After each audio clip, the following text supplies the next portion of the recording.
Hi, this is the guy with the beard and the guitar. That's the guitar, that's the beard. Today I'm going to talk about arpeggios. There's a million ways of playing arpeggios, from sweeping to tapping to, well, you name it. This is one particular system that I've been using for a very long time. And it's incredibly versatile and incredibly creative once you start mixing things up. But we'll have to start at the basics, of course. So the idea, very simple, assuming you're playing everything as a seventh, which of course you are, because you're hip and modern, is that you're going to play two notes on two strings. So put it another way, seventh arpeggio's got four notes, yeah, four, count them, two on one string, and then the other two on another string. And that works out rather nicely, because if you play one lot, that's your first octave, and that's one pair of strings, assuming you've got a six-string guitar, which I don't, but there you go.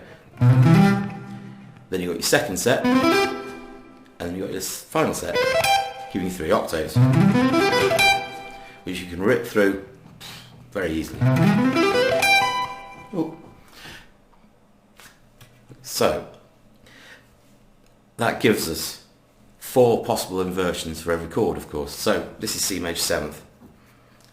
Now for this example, I'm starting on the seventh, root, third, fifth, seventh, root, third, fifth, seventh, root, third, fifth. Now I could start from the fifth, and that of course is like that, or from the third,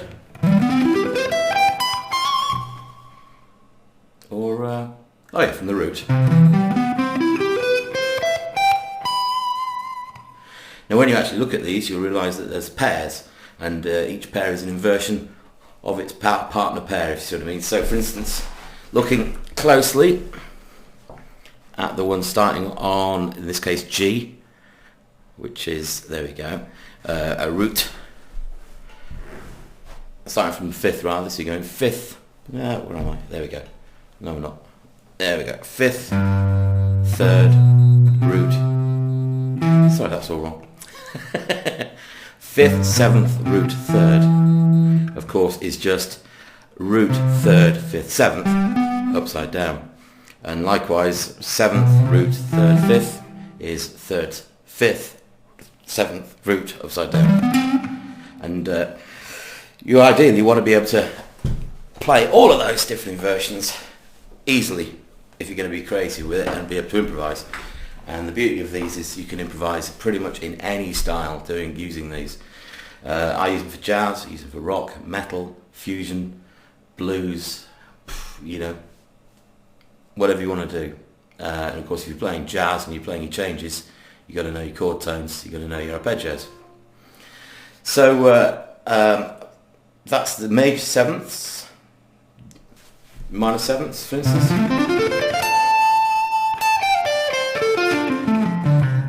Now that's common of course in the blues, so you might go.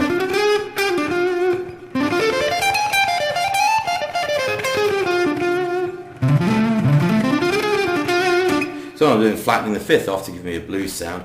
Or of course a pentatonic, minor pentatonic is pretty much exactly the same as a minor seventh chord. It's just one note added in the pentatonic. So here's minor seventh. Here's minor seventh with the added note, making it minor pentatonic.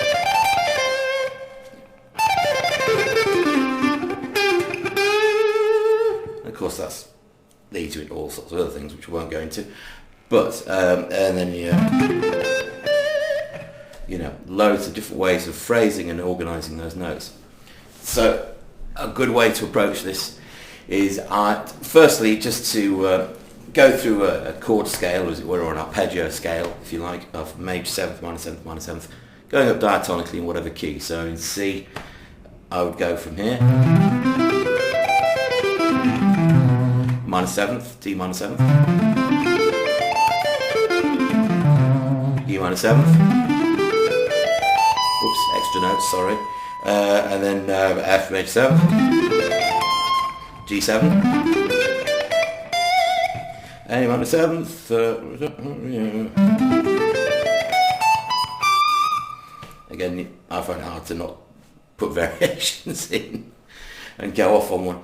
Now that's the same inversion every time, but then you would have to start mixing them up, which is kind of where we'll go with the next video. There's a million possibilities for that alone.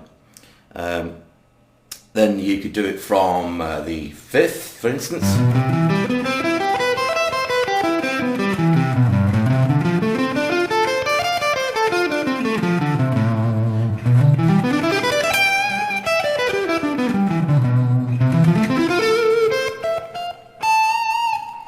And do things like go up one and down the next, join them up, of course. So